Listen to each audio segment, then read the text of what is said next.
হরে কৃষ্ণ। জয় জগন্নাথ। ভক্ত প্রভুদাস, ভক্ত প্রভুদাসের একটা গল্প বলতেছি। প্রভুদাস সে পানের দোকান ছিল। তো রোজ দিন মন্দির যখন বন্ধ হয়ে যায় তখন মন্দির থেকে একটা ফর্সা ছেলে আর একটা কালো ছেলে চাদর ঘুরে চলে যেত রোজ দিন রাত্রে। এটা দেখতো কে? বলরাম দাস। বলরাম দাস একটা ভক্ত ছিলেন। সে হলো রোজ দিন তার নিজের দোকানপাট কাজকর্ম শেষ করে মন্দির যখন বন্ধ হয় সেই টাইমে সে ঠাকুরের সেবা দিতে যেত। রোজ দিন দেখতো এই দুইটা ছেলে মন্দির বন্ধ হওয়ার পরে মন্দির প্রাঙ্গণ দিয়ে পিছনের রাস্তা দিয়ে দুইটা ছেলে বেরিয়ে গেল। আর যখন ফেরত আসে তার মুখ থেকে পান খাওয়ার থুতু যে লাল লাল থাকে না, সে পুরো দাগ দাগ হয়ে আছে। আর চাদর করে ধীরে ধীরে করে মন্দিরের ভিতরে কোথায় ঢুকে যায় বোঝা যায় না। এ কতদিন ধরে দেখতেছে, বলে না আজকে এই দুইটা ছেলেকে আমি ফলো করবো, যে দুইটা ছেলে যায় কোথায়। আর এই দুইটা ছেলে কে? একটা ফর্সা ছেলে, একটা কালো ছেলে। সে আসে কোথা থেকে, যায় কোথা দিয়ে, সব দেখবো। সে তার পিছনে যায় ধীরে ধীরে, সিআইডির মতো পিছনে যায়।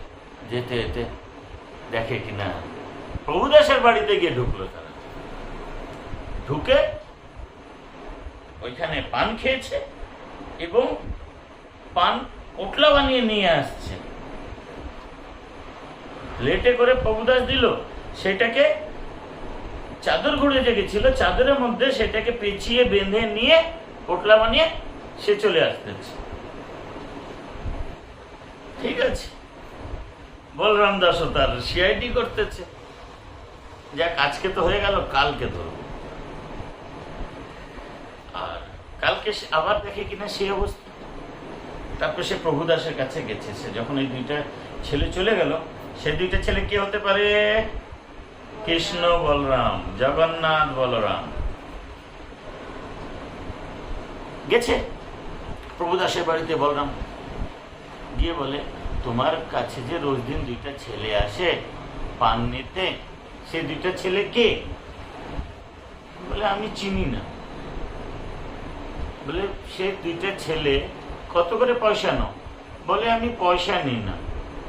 কি হয়, আমি সে দুইটা ছেলে আসলে না এত সুন্দর দেখতে, এত সুন্দর কথা বলে এবং তাদের ব্যবহার দেখে আমি পয়সা চেতেই ভুলে যাই। তার মুখের দিকে তাকিয়ে তাকিয়ে আমি পান বানিয়ে দিয়ে দিই, আর পান নিয়েও চলে যায়, পয়সা নিতেও আমি ভুলে যাই। ঠিক আছে, তুমি একটা কাজ করো, কালকে যখন আসবে না তখন তাকে বলবে যে পয়সা দাও। ঠিক আছে। পরের দিন আসছে, আসার পরে পান টান বানিয়ে দিয়েছে, পয়সা দাও। পয়সা তো আমরা রাখি না, পয়সা রাখি না। ঠিক আছে, যাও। তারপর বলরাম আসছে, বলরাম দাস আসছে। আসার পরে বলে কি হলো, কি কথা হলো? বলে আমি জিজ্ঞেস করছি, বলে আমরা পয়সা তো রাখি না। ঠিক আছে, কালকে যখন আসবে না তখন আবার পয়সা চাইবে। যদি পয়সা না দেয় বলবে তোমাদের দুইজনে দুইটা শাল আমার কাছে দিয়ে যাও। কালকে যখন পয়সা নিয়ে আসবে আমার এই দুইটা, তোমাদের দুইটা শাল তোমরা নিয়ে যাও। ঠিক আছে। আবার আসছে সেই কালো ছেলে আর ফর্সা ছেলে দুইজন। আসার পরে পান টান খেয়েছে, পয়সা পয়সা তো নেই। একটা কাজ করো, তোমাদের দুজনের শাল আমার কাছে রেখে দিয়ে যাও। তোমাদের দুজনের শাল আমার কাছে রেখে দিয়ে যাও। কালকে যখন পান খেতে আসবে তখন পয়সা নিয়ে আসবে আর আমার এই শাল নিয়ে যাবে। তারপরে কি হলো, সকালবেলায় মন্দির খুললো। মন্দির খোলার পরে হাহাকার মচে গেছে যে ঠাকুরের চাদর নেই, শাল নেই, শাল ঘুরে শোয়ানো হয় তাকে, তো সেই শাল নেই যেটাকে ঘুরে শোয়ানো হয় সেটা নেই, বলরামেরও নাই, জগন্নাথেরও নেই। গেল কোথায়, গেল কোথায়? পুরো মন্দিরে হল্লা মচে গেছে। এই পাক্কা যে খুলেছে সকালবেলায় মন্দির সেই চুরি করেছে, বা চৌকিদার যারা তারা চুরি করেছে, বা পান্ডা সে চুরি করেছে। রাজার কানে খবর গেছে, রাজা পৌঁছে গেছে, তার লোকজন এসে গেছে, মন্দির সন্ত্রী সব এসে গেছে, একেবারে মন্দিরকে পুরো ঘিরে দিয়েছে যে কোথায় গেল শাল। তখন বলরাম দাস আসছে, না না না, কেউ চুরি করেনি, শাল কেউ চুরি করেনি, আমি সব জানি। শাল প্রভুদাসের কাছে আছে। কার কাছে আছে? প্রভুদাসের কাছে আছে। প্রভুদাসের কাছে কিরকম? ওর কাছে তুমি কিরকম জানলে প্রভুদাসের কাছে আছে? বলে আমাদের জগন্নাথ ঠাকুর আর বলরাম ঠাকুর রোজ দিন রাত্রে পান খেতে যায় ওইখানে, আর পয়সা দিতে পারেনি, তাই শাল রেখে দিয়ে আসছে। তো তারপর থেকে রাজা এলান করলেন, এবার থেকে, তখনকার সময় কি পান দেওয়া হতো না ঠাকুরকে, তারপর থেকে রাজা এলান করলেন যতদিন ধরে প্রভুদাস বেঁচে থাকবেন ততদিন ওনার দিক দিয়ে পান ঠাকুরকে দেওয়া হবে, আর ওনার পরে ওনার নামে ঠাকুরকে পান দেওয়া হবে। তারপর থেকে পানের প্রচলন শুরু হল। আরেকটা কথা বলতেছি, লন্ডি মাতা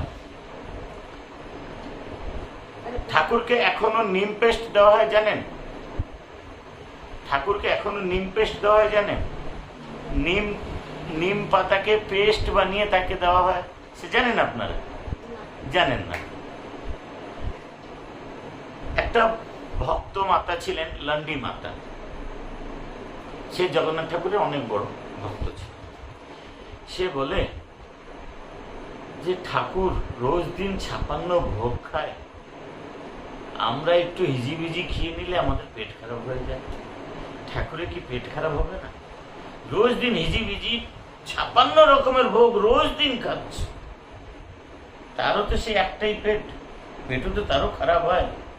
আমি একটা কাজ করি, নিম গাছ থেকে সুন্দর কাঁচা কাঁচা কচি কচি পাতা নিয়ে পেস্ট বানিয়ে সুন্দর ওইটাকে সবকিছু করে সে নিয়ে গেছে।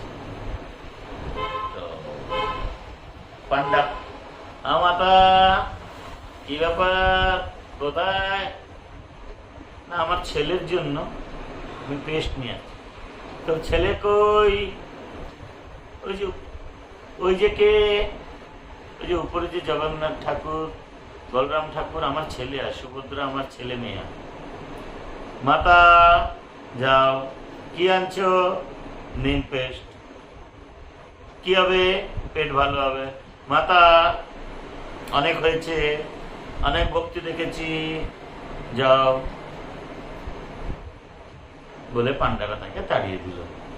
সে আর কান্না করে করে দুঃখ মনে যে ছেলেটার 56 ভোগ খায় রোজ দিন, পেটটা খারাপ, একটু নিম পেস্ট নিয়ে গেলাম, আর জগন্নাথ ঠাকুর খেতে পারলো না, পান্ডারা আটকে দিল, মনে খুব দুঃখ ছিল।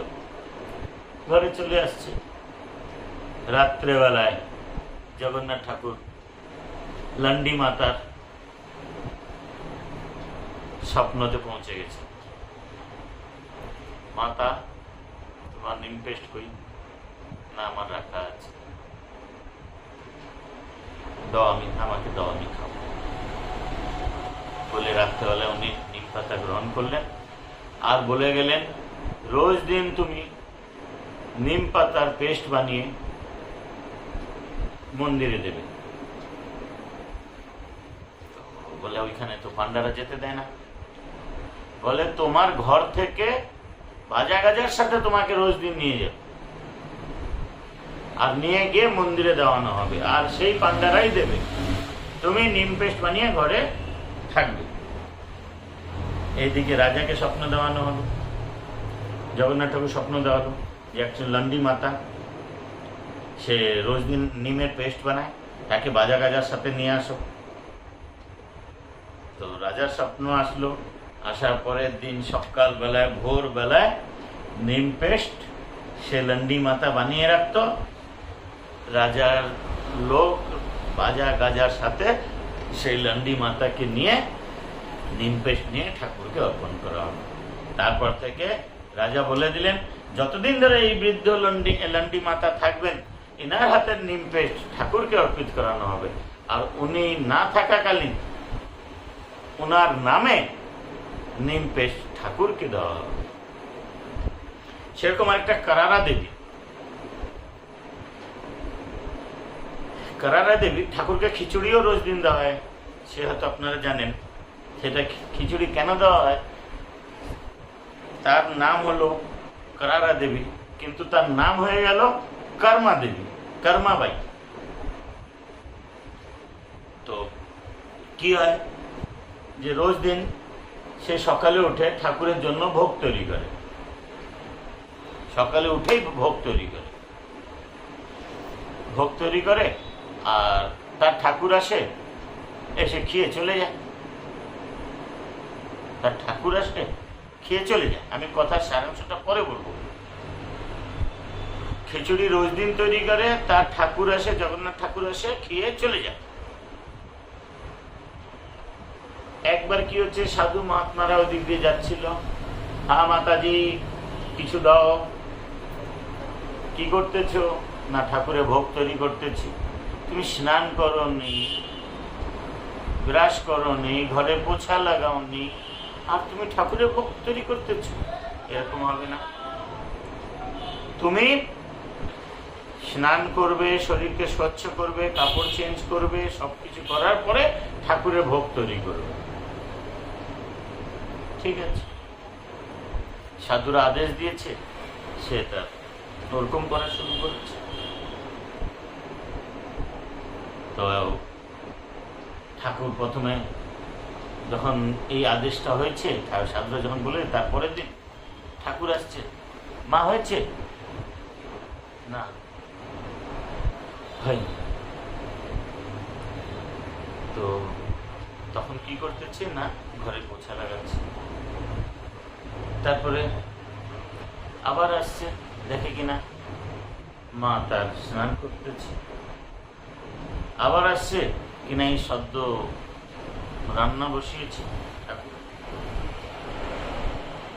তো তখন জগন্নাথ ঠাকুর প্রতিবারে আসে, যখন বারবার এই জিনিসটা দেখে যে এরকম এরকম এরকম এরকম করে যাচ্ছে, তখন সে তাকে বলে, জলদি কর মা,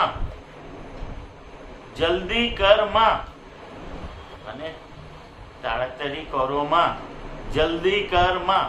তো সে তার নাম হয়ে গেছে কর্মাবাই। ঠিক আছে, এখন কি হয়েছে, এইসব করতে করতে করতে করতে তার হয়ে গেছে দেরি। তারপরে যখন তাকে খিচুড়ি দেওয়া হয়েছে, জগন্নাথ ঠাকুর বসছে খাবে, একবার দুইবার নিয়েছে, মন্দিরে ঘন্টি বেজে গেছে, ঠং ঠং ঠং ঠং ঠং ঠং, ভক্তরা এসে গেছে, সে মুখে এঁঠো অবস্থায় দৌড়ে পালিয়ে গেছে, গিয়ে দাঁড়িয়ে গেছে ঠাকুর।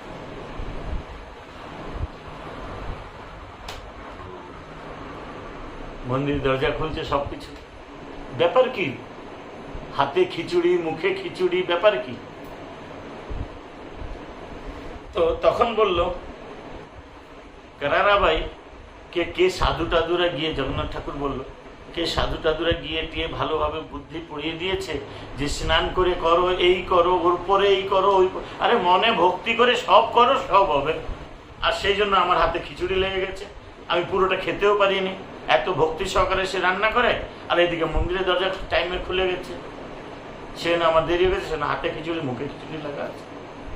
তারপর থেকে রাজা বললেন, এইবার থেকে রোজ দিন কারারা বাই মানে কর্মাবাই দিক দিয়ে খিচুড়ি রোজ দিন সকালে তাকে নিবেদিত করা হবে। আর তার ওনার না থাকাকালীন অন্য জায়গা থেকে খিচুড়ি আনা হবে, কিন্তু নাম কারারা দেবী।